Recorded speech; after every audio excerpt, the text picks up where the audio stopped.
जैसे कृष्ण मित्रों, भाग्य का लिखा कभी नहीं मिटता। एक गांव में एक बहुत ही ज्ञानी पंडित रहता था। एक दिन वह अपने बचपन के मित्र से मिलने के लिए दूसरे गांव जा रहा था।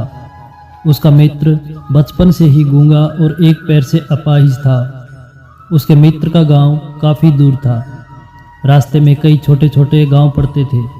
पंडित अपनी धुन में चला ही जा रहा था, तभी रास्ते में उसे एक आदमी और मिल गया।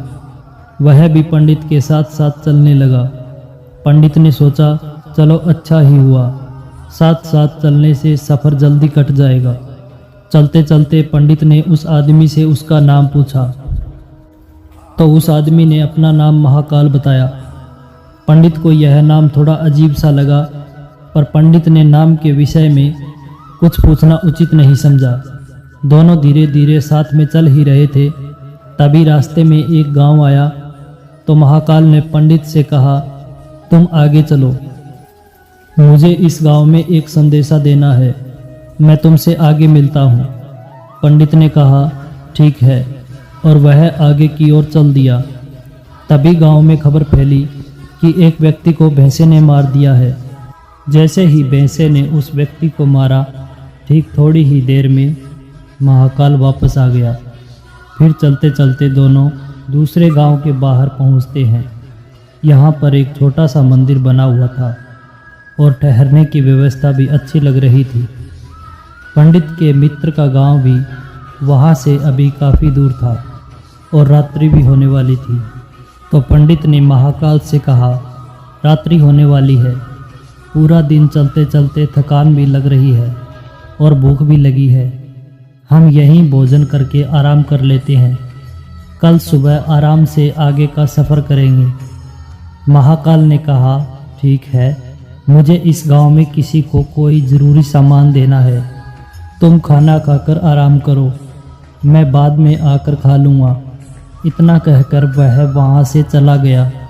लेकिन उसके जाते ही कुछ देर बाद उस गांव में धुआं उठता दिखाई दिया और देखते ही देखते पूरे गांव में आग लग गई।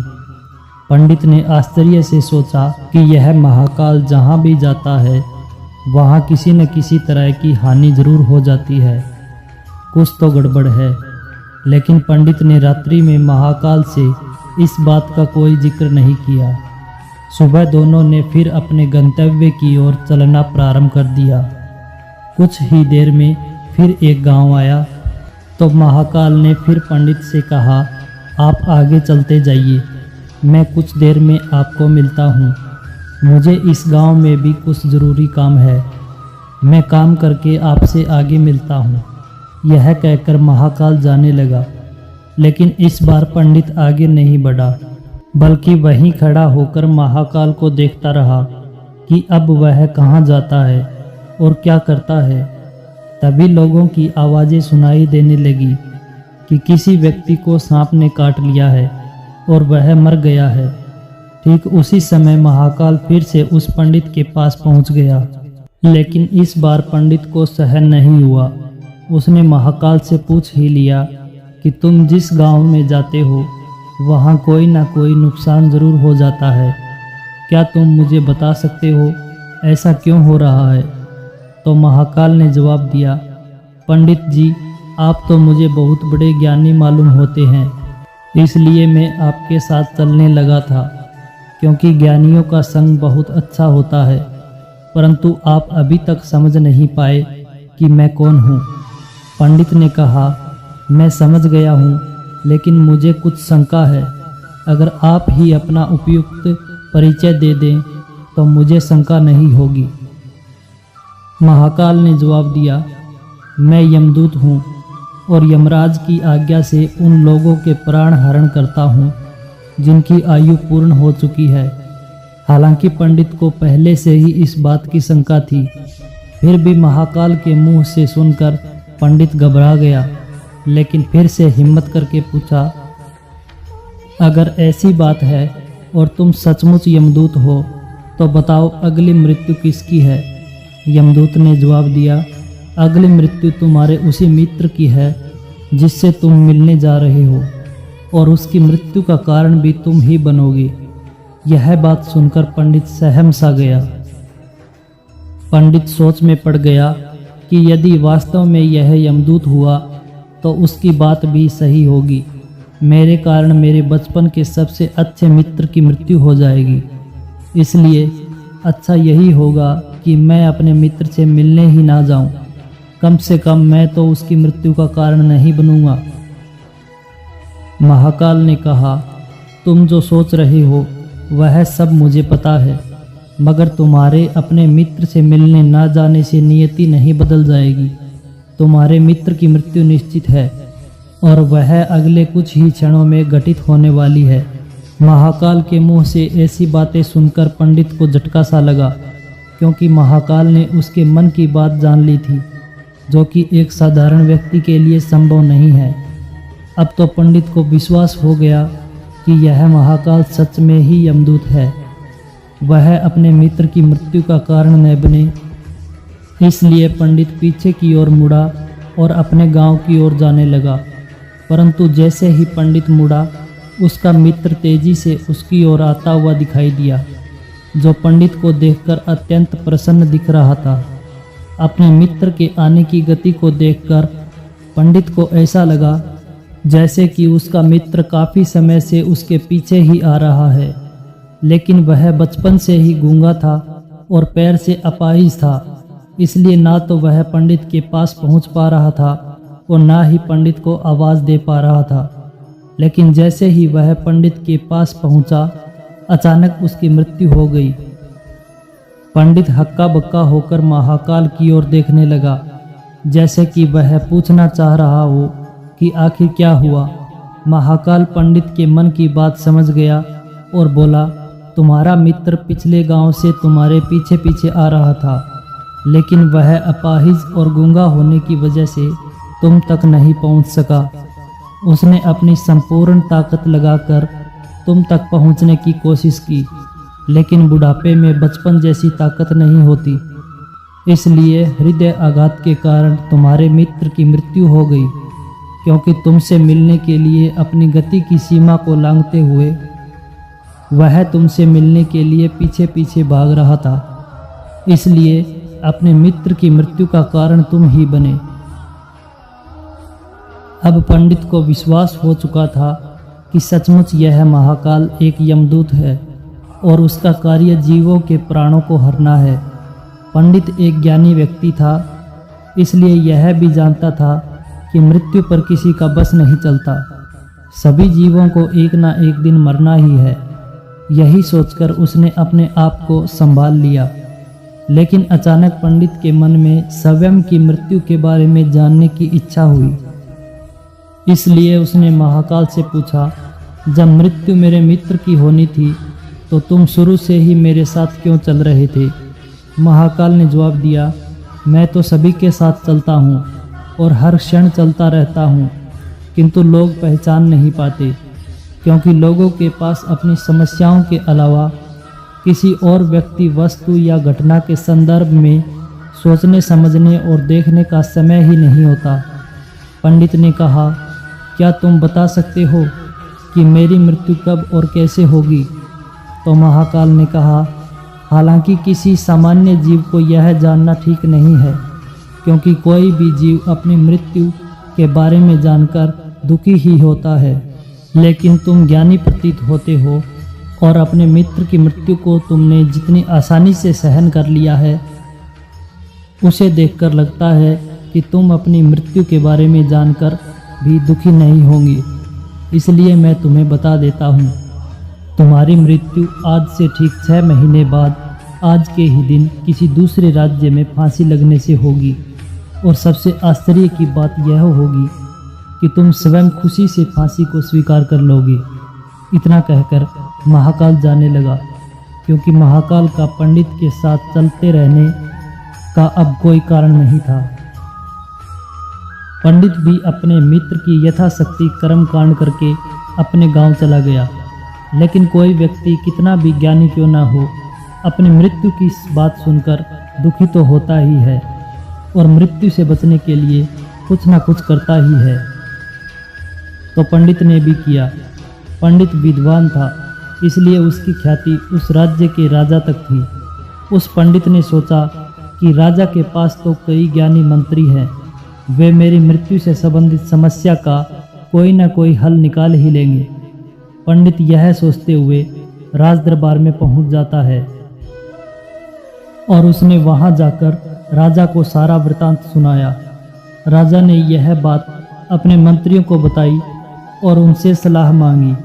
अंत में सभी ने विचार विमर्श करके कहा कि अगर पंडित की बात सही है तो यह तो निश्चित है कि उसकी मृत्यु 6 महीने के बाद ही होगी, लेकिन मृत्यु तब होगी जब वह दूसरे राज्य में जाएगा।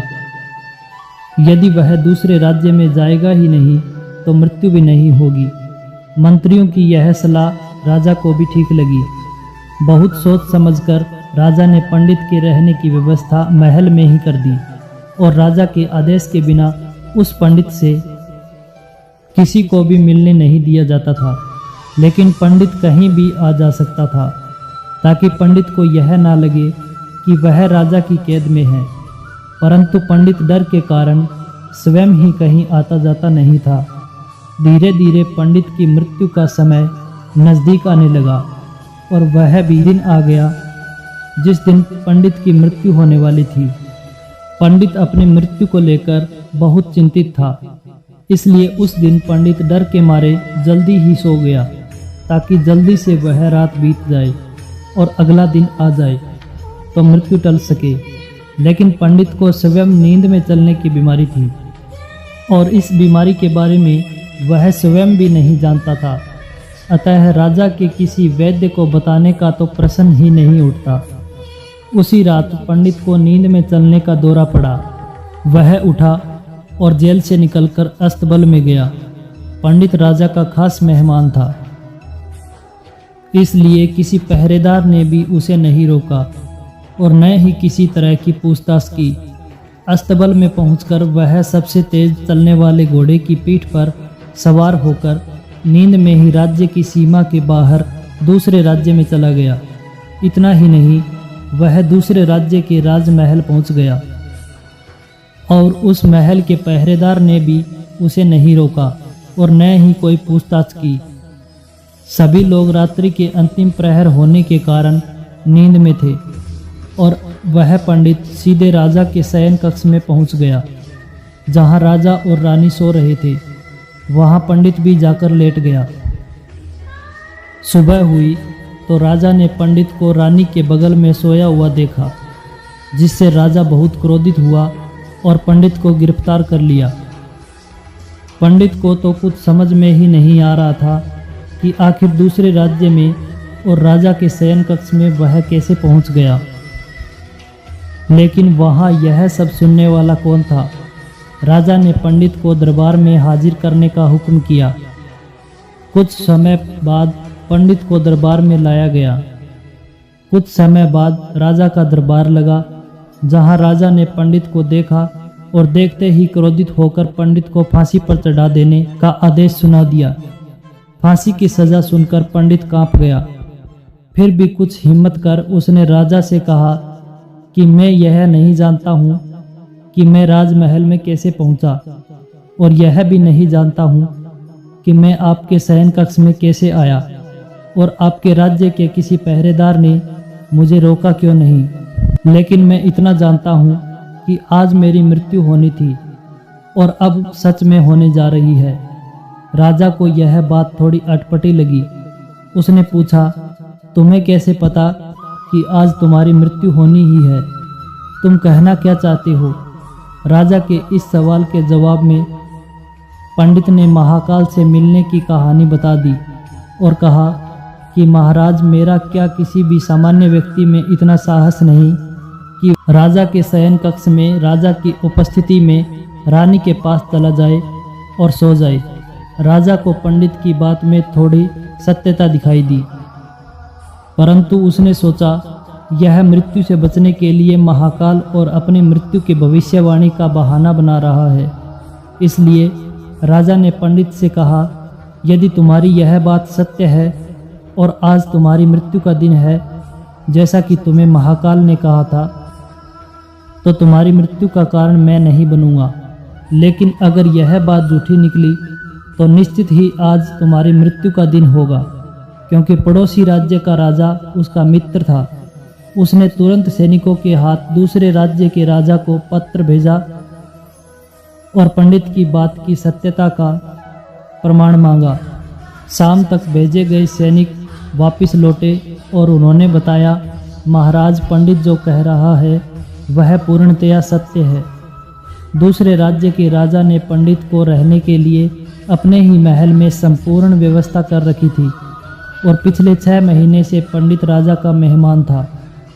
कल राजा इससे अंतिम बार मिले थे। इसके बाद इस राज्य में यह कैसे पहुंचा, इसकी जानकारी किसी को नहीं है। इसलिए उस राज्य के राजा के अनुसार पंडित को फांसी की सज़ा देना उचित नहीं है। लेकिन राजा के लिए एक नई समस्या आ गई, क्योंकि उसने बिना कुछ जाने ही पंडित को फांसी की सज़ा सुना दी थी।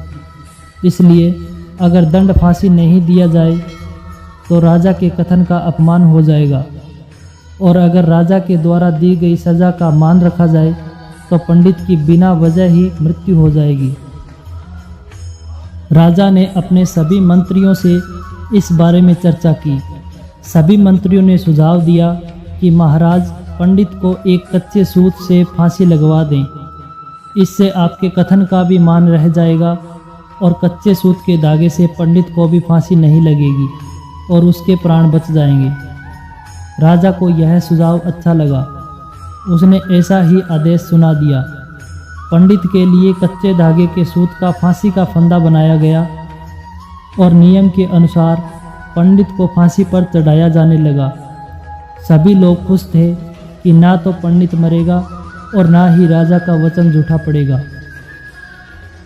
पंडित को भी विश्वास था कि सूत के धागे से तो उसकी मृत्यु हो ही नहीं सकती, इसलिए वह भी खुशी खुशी फांसी पर चढ़ने को तैयार था, जैसा कि महाकाल ने उसे कहा था। लेकिन जैसे ही पंडित को फांसी दी गई, सूत का धागा तो टूट गया, लेकिन टूटने से पहले उसने अपना काम कर दिया था। पंडित के गले की नस सूत के धागे से कट चुकी थी और पंडित जमीन पर पड़ा तड़प रहा था। हर धड़कन के साथ उसके गले से खून की फुहार निकल रही थी और देखते ही देखते पंडित का शरीर पूरी तरह से शांत हो गया था।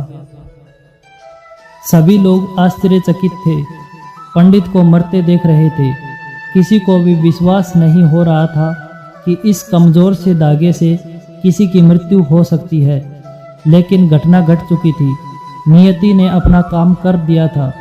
जो होना होता है वह होकर ही रहता है। हम चाहे जितना भी सावधानियां बरतें, जितना भी उपाय कर लें, लेकिन हर घटना और घटना की पूरी प्रणाली पहले से ही तय होती है, जिसे हम थोड़ा सा भी इधर उधर नहीं कर सकते। इसलिए ईश्वर ने हमें भविष्य जानने की क्षमता नहीं दी है, ताकि हम अपने जीवन को ज़्यादा बेहतर ढंग से जी सके। और यही बात उस पंडित पर भी लागू होती है। यदि पंडित ने महाकाल से अपनी मृत्यु के बारे में ना पूछा होता तो 6 महीने राजा की कैद में डर डर कर जीने की बजाय ज़्यादा बेहतर जीवन जीता।